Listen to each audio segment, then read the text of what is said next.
How many of y'all are still like keeping up with your New Year's resolution? Now, why do people fear going deeper with Jesus?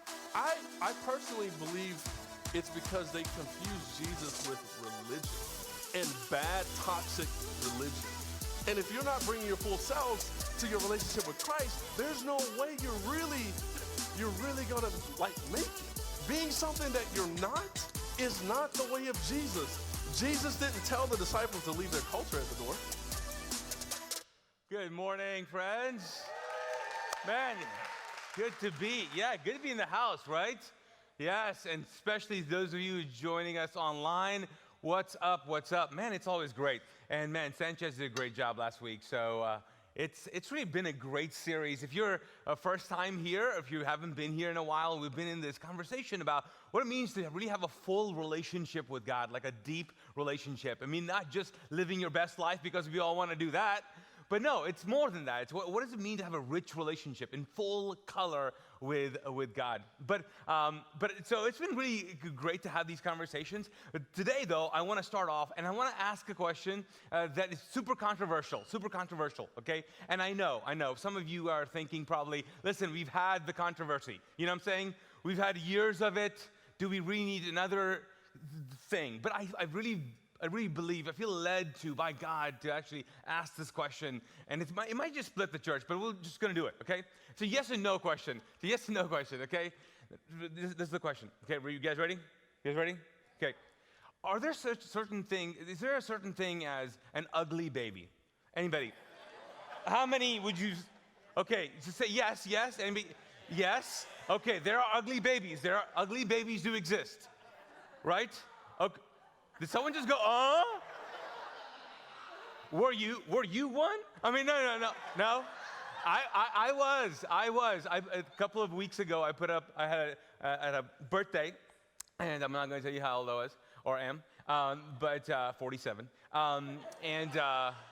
And I put a picture of myself as a kid, and it was super cute. I thought it was super cute, and I was sitting on something, I don't know, whatever. But anyways, and I think most people thought, oh man, it's so cute. But I just want you to know, in my culture, I was an ugly baby.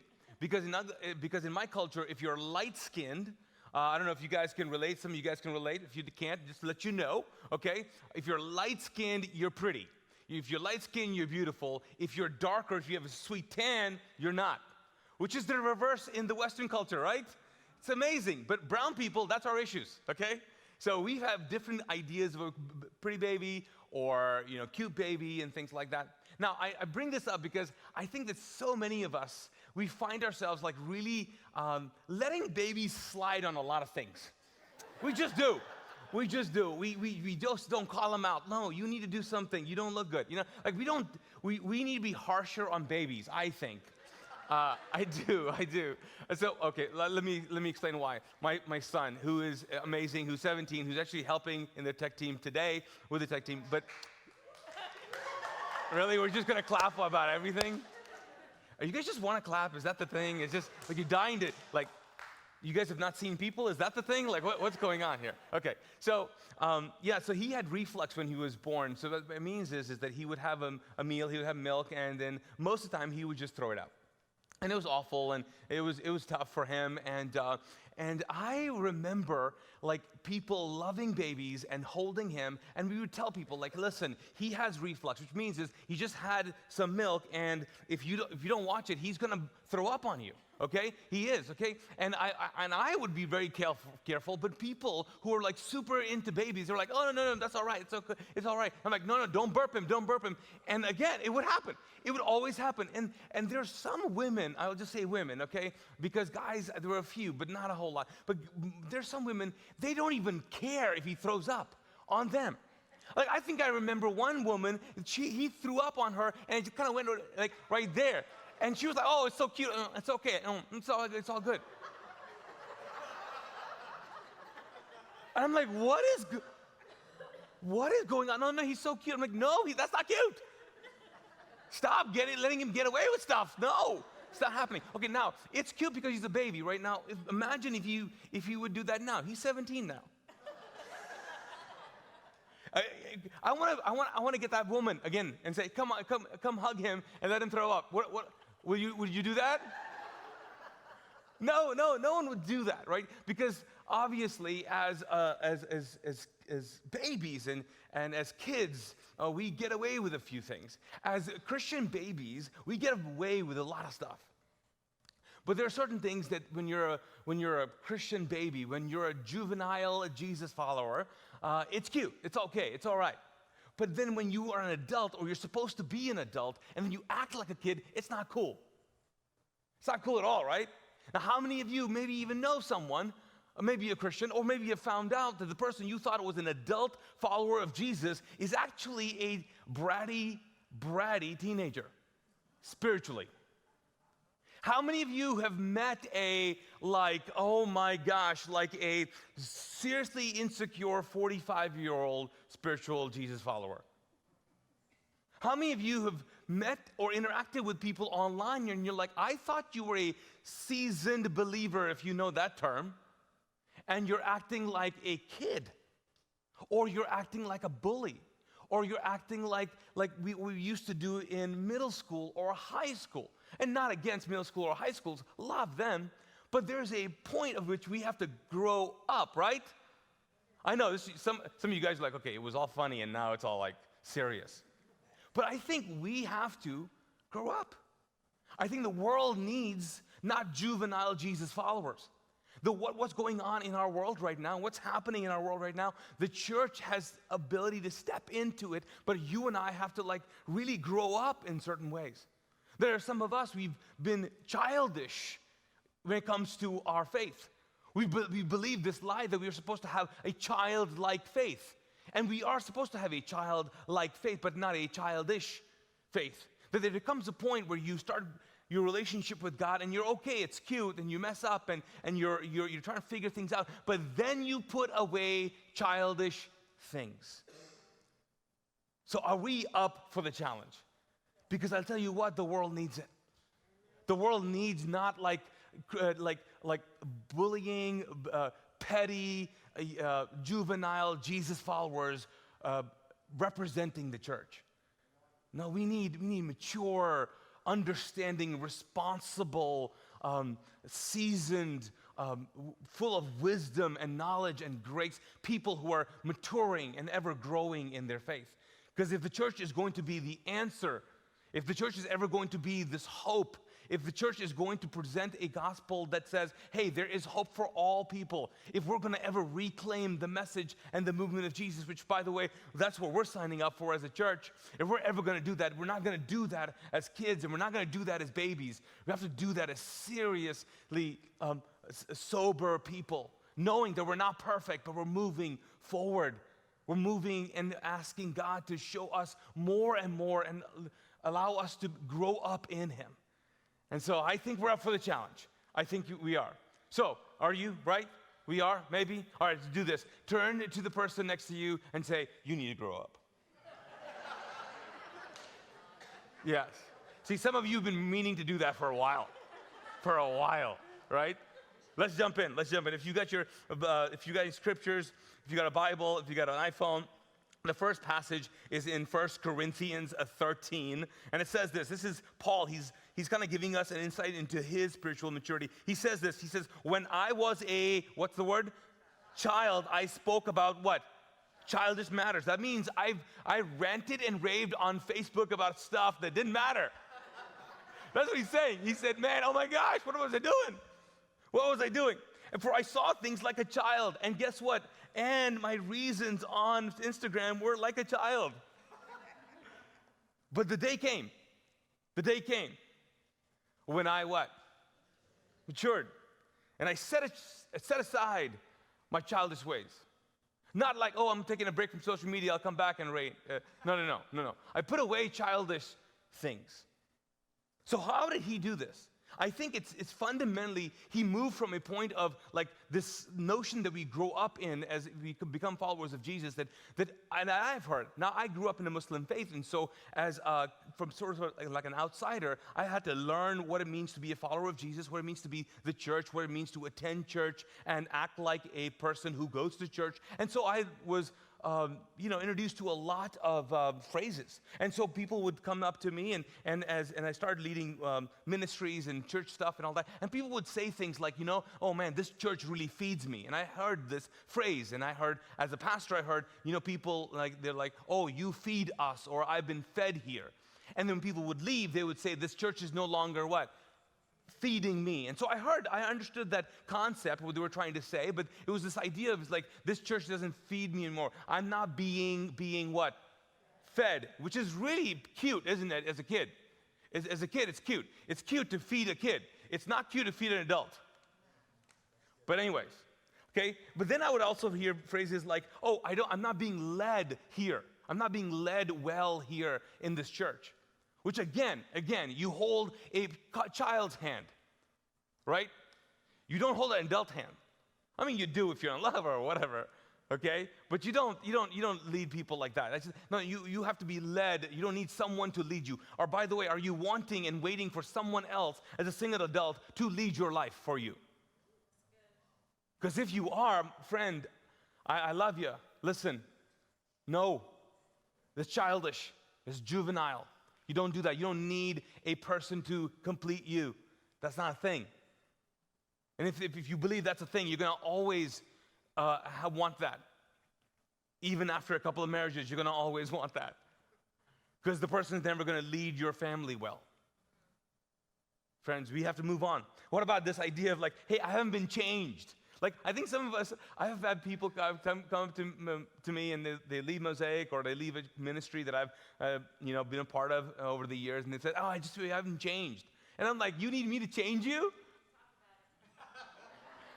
Like, really? I mean, I do put up with your crap, but seriously. Like, I want to say that, but, right? I want to, but I don't. Why? Because I am not a juvenile. Because as an adult, you get to, and you have a responsibility to handle your emotions. You don't say it out loud, you think it. You think it. No, you can control yourself. So I think Paul's saying is, hey, there's a point that I kind of grew up. And so if you want to know something, and if you haven't been a part of us for a while, I want you to know this, like God loves to see you grow. God loves to see you grow. And that's why Jesus was born as a baby and he grew up as we witnessed him. See, God loves the fact that you're a baby and you're childish and you struggle with things. He loves that, but he wants you to what? Grow up. Like, that's why most spiritual illustrations Jesus used was about growth, organic growth. God just loves watching you grow up. But man, it is sad when someone refuses to grow up. You just get older.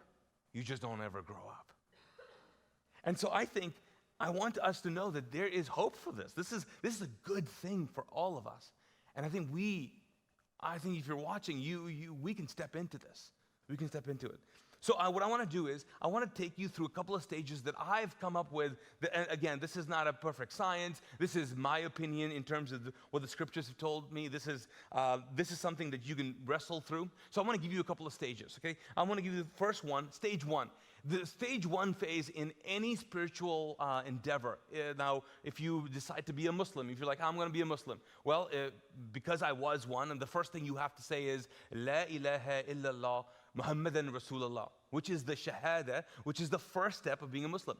And then you begin to learn how to say the prayers in Arabic, and then you learn the ceremonies of cleansing, because you actually have to have not a shower, you have to have a particular cleansing. There's a certain way you do it, right hand first, left hand second. I mean, it's the same, it's pretty intense, but you have to learn a lot of things, and then that's the first step of being a follower of Allah or being a person who is a Muslim.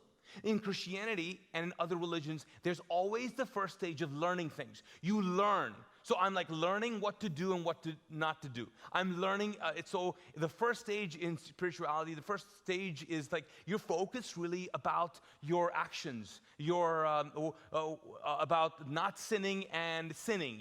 You find out, like, I don't know about you, but like I remember when I first came to Christ, I'm having a conversation with my brother, and he was telling me about these things that you're not supposed to do. And we all had lists not to do, right? And depending on your denomination, there were stricter things. Like, you can't do this, you can't do this, you can't do this, you can't wear that, you can't do this. And some of you guys are like in trauma coming out of that, okay? But I remember my brother saying, oh, no, you're actually accountable for the thoughts you have.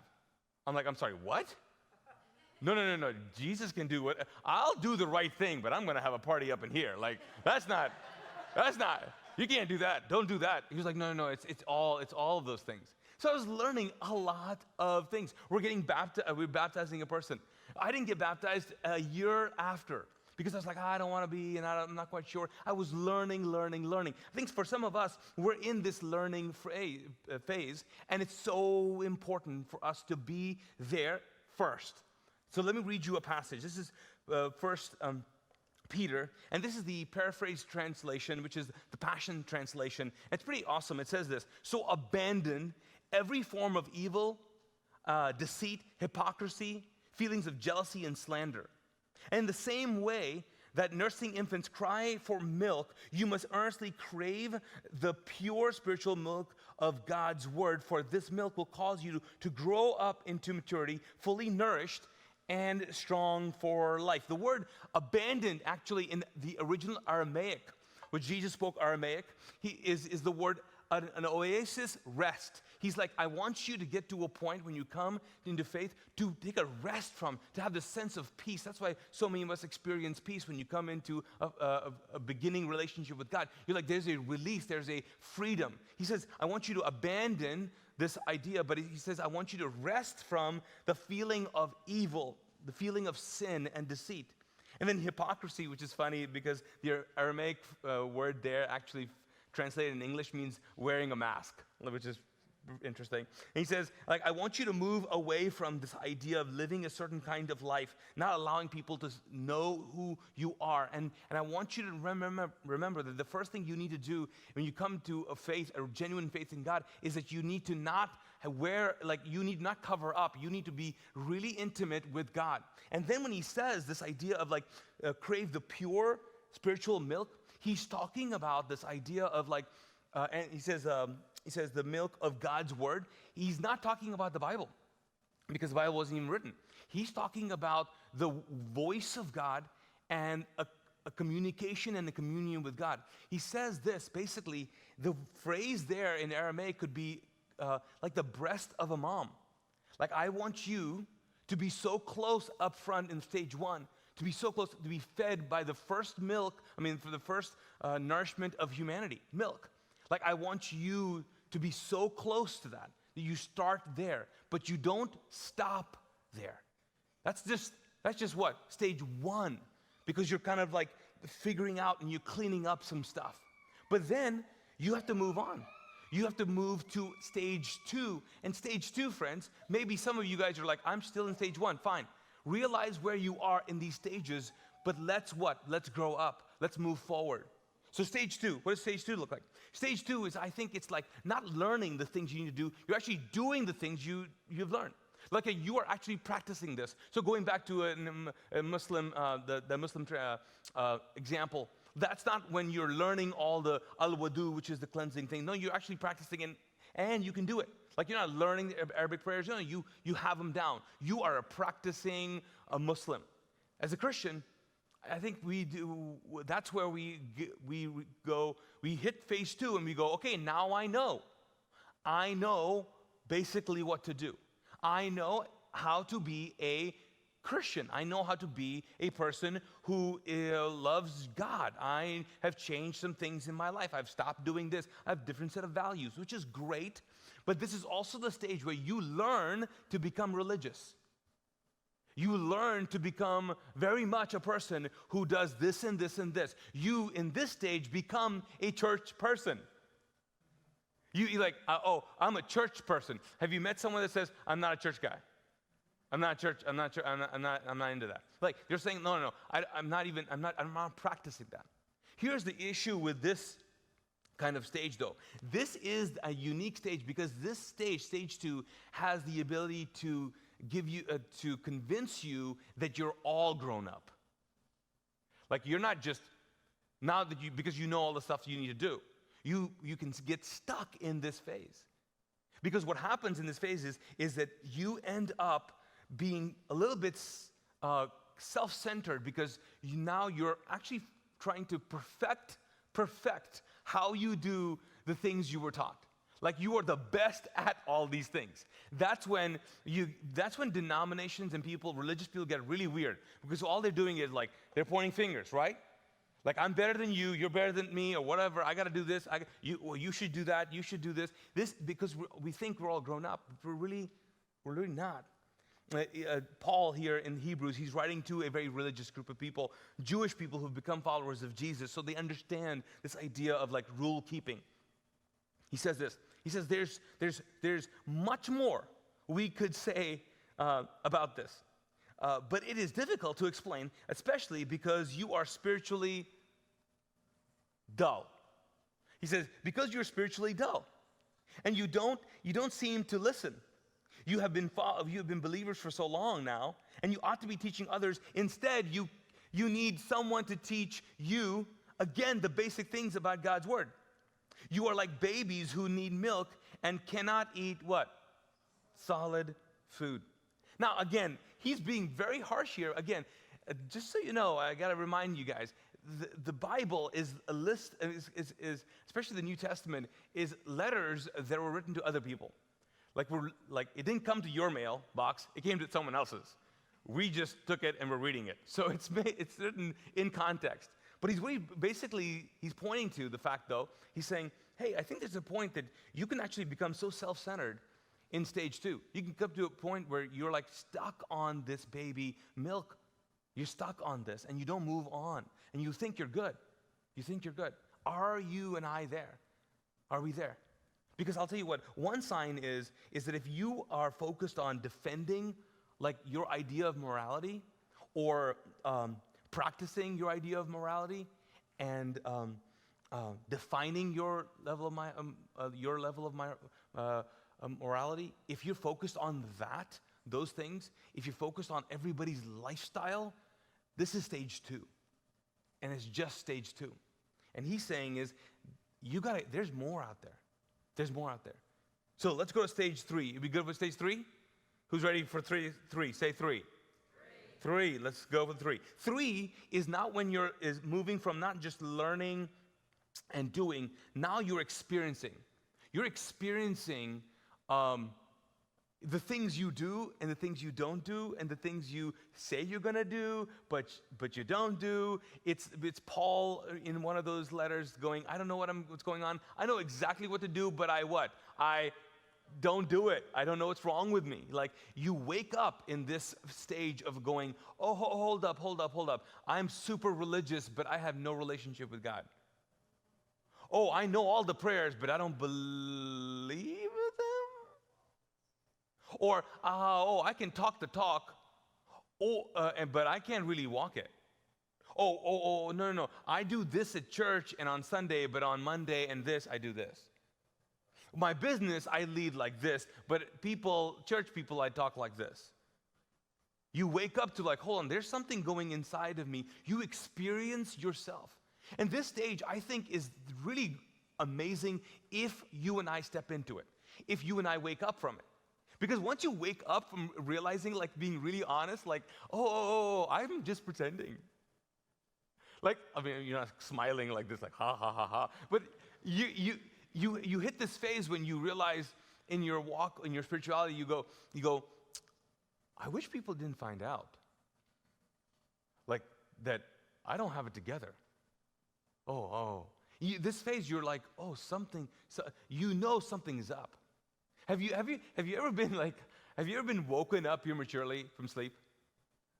Okay, if you have toddlers, God bless you, right? You'll sleep one day. One day it'll happen. 10 years, but one day, right? But it's the worst thing is because like once you can only do and I've done this. I've been woken up and I'm like, I don't want to wake up now. Have you ever tried to go back to that dream? I'm like, where was I?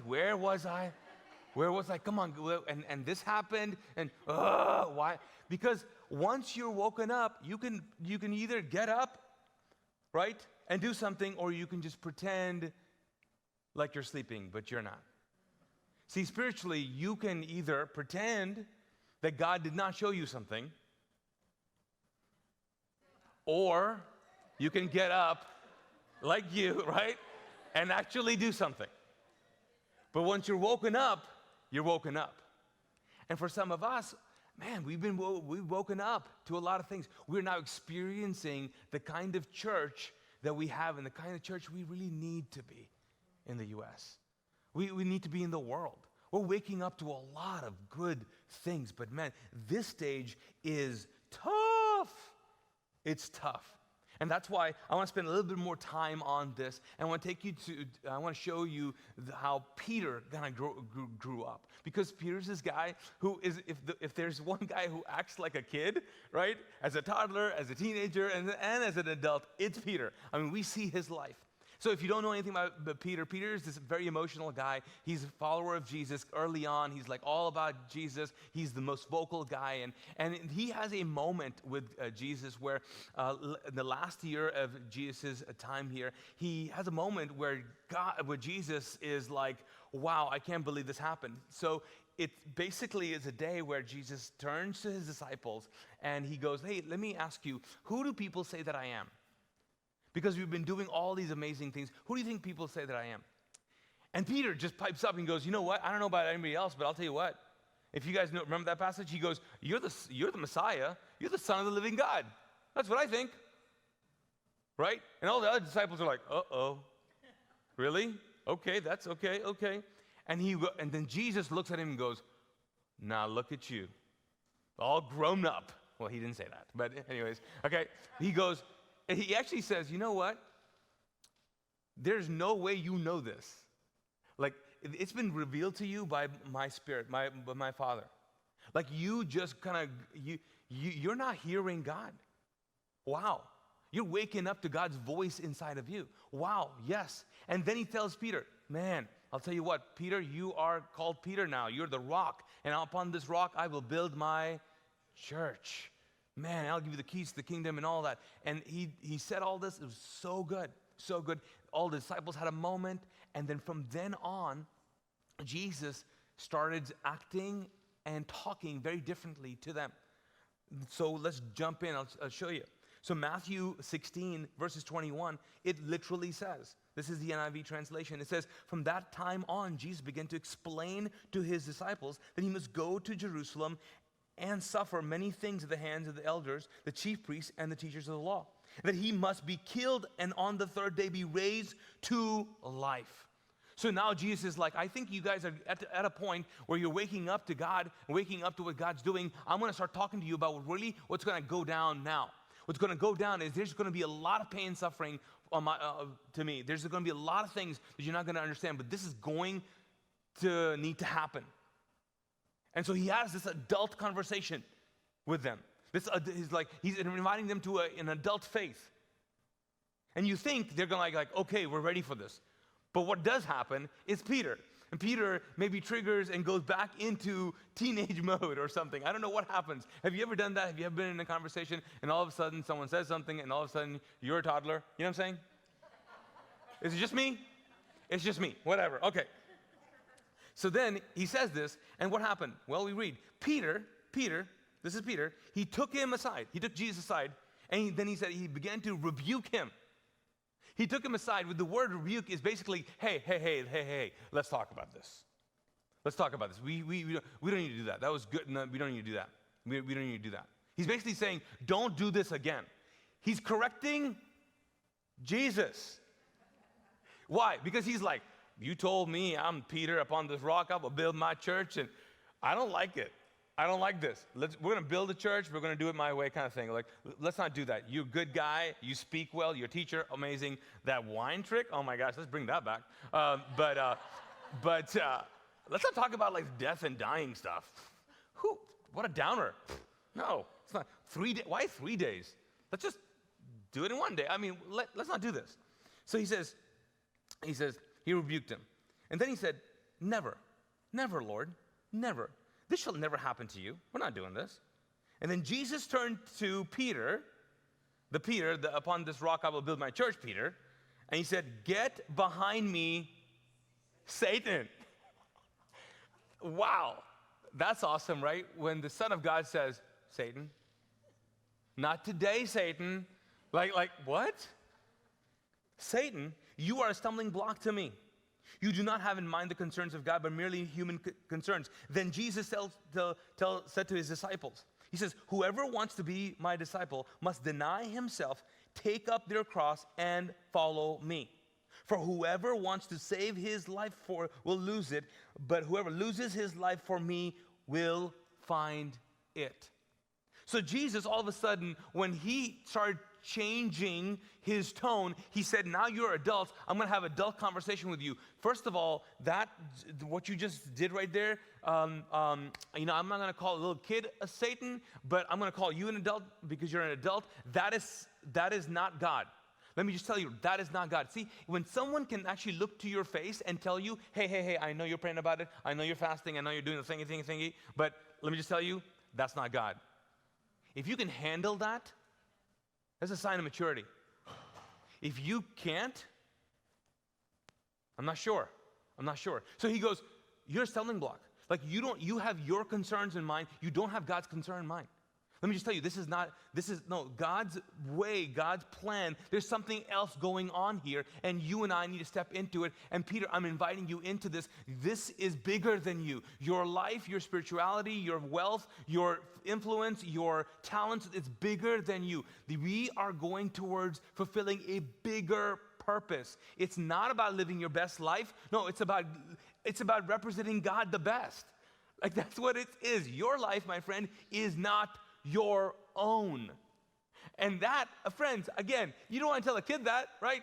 A kid, you want to say, what do you want to be when you grow up? And as an adult Christian, what you need to say is, let me tell you what you need to do to grow up. And what you need to grow up is, you got to do a couple things. What are those things? Well, you got to deny yourself. What? What kind of nonsense is that? Well, adults do that kind of stuff. You have to take up your cross. You want me to literally take up a cross? No. People do that, but that's not what he's saying. He's saying my cross is that I am going to go down a path of suffering that, by the way, I don't want to do. In fact, in a couple of days, we're going to go to a garden, and I'm actually going to pray that this cup of suffering will be taken away from me. But it's my cross to bear. It's my suffering. I'm going to choose the path of suffering and sacrifice. I'm going to do that. I'm going to put aside my agenda. I'm going to be humble enough to do that. And then I'm going to walk the path of sacrifice.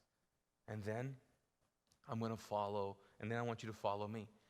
I want you to understand that being led by God and fulfilling what God has for you is the biggest purpose. And it's the biggest source of fulfillment in your life. It's allowing God to lead you.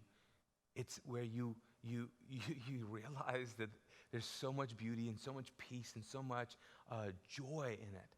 You see, you and I, as humans, we're all about, either the destination or the journey, right? We're all about that. We're like, okay, well, this is a journey and that's the destination. And with God, he's saying, no, the journey is the destination. Like me walking with you forever in eternity and beyond is the purpose.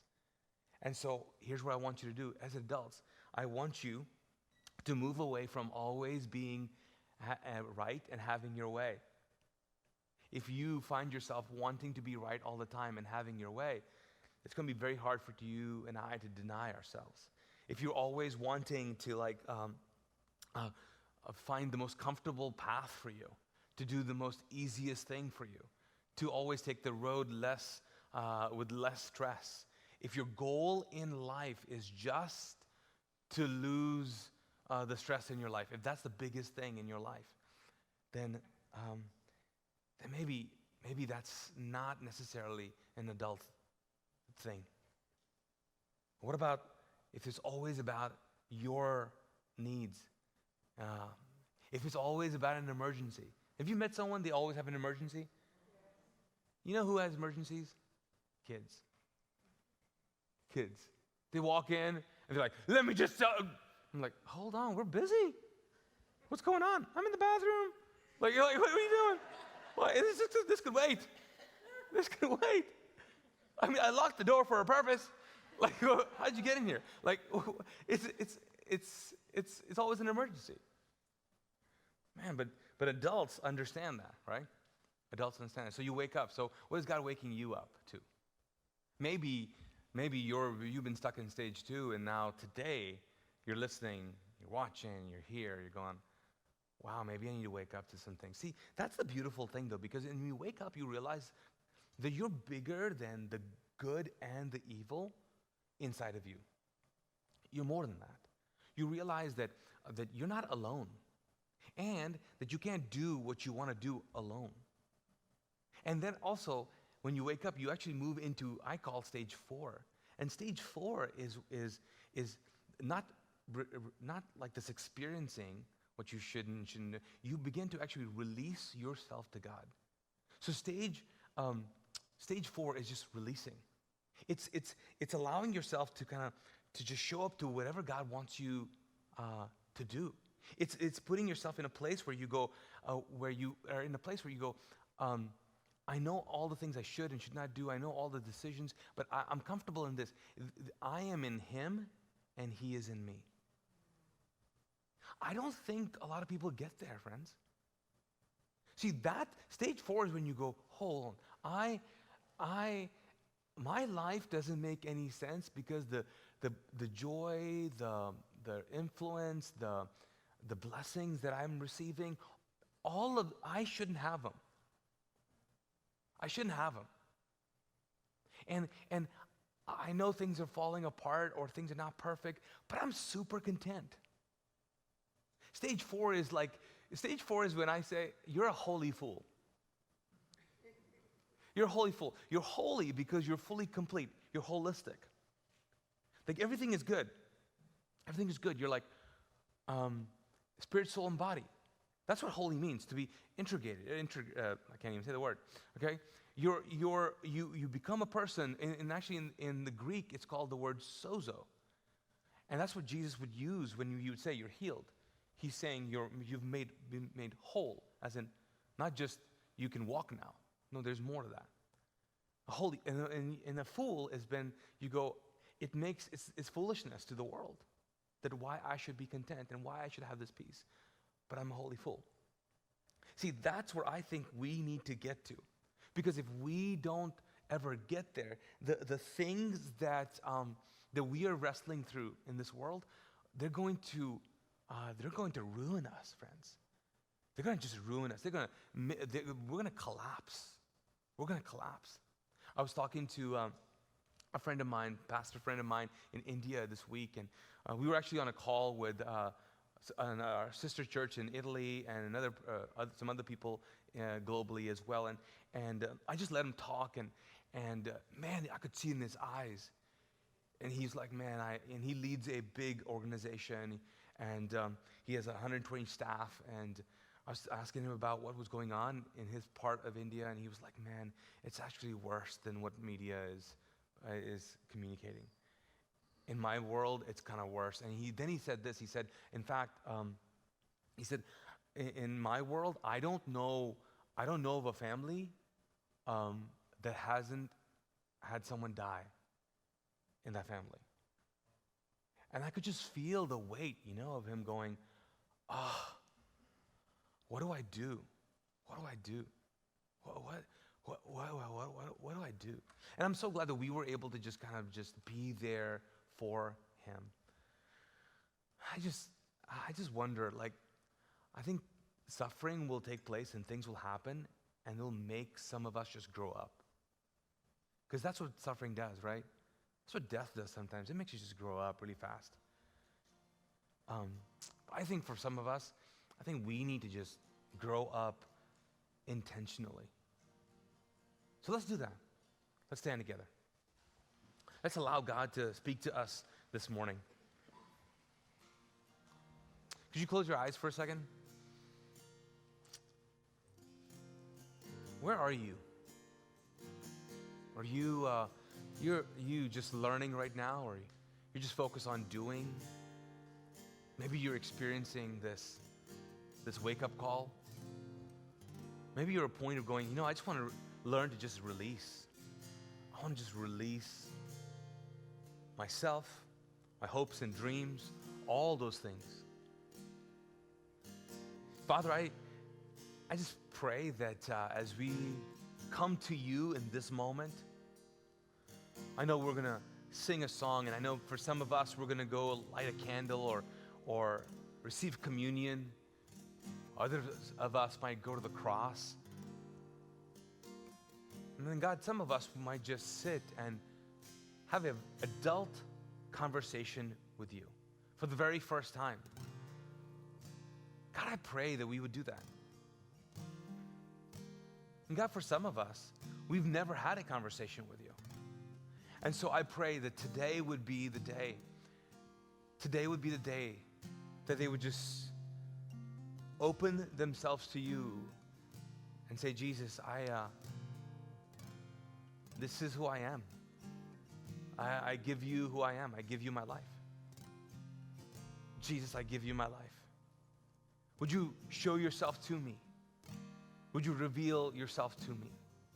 God, I know that as I did, you showed up for me. And I know you like to show up for everyone.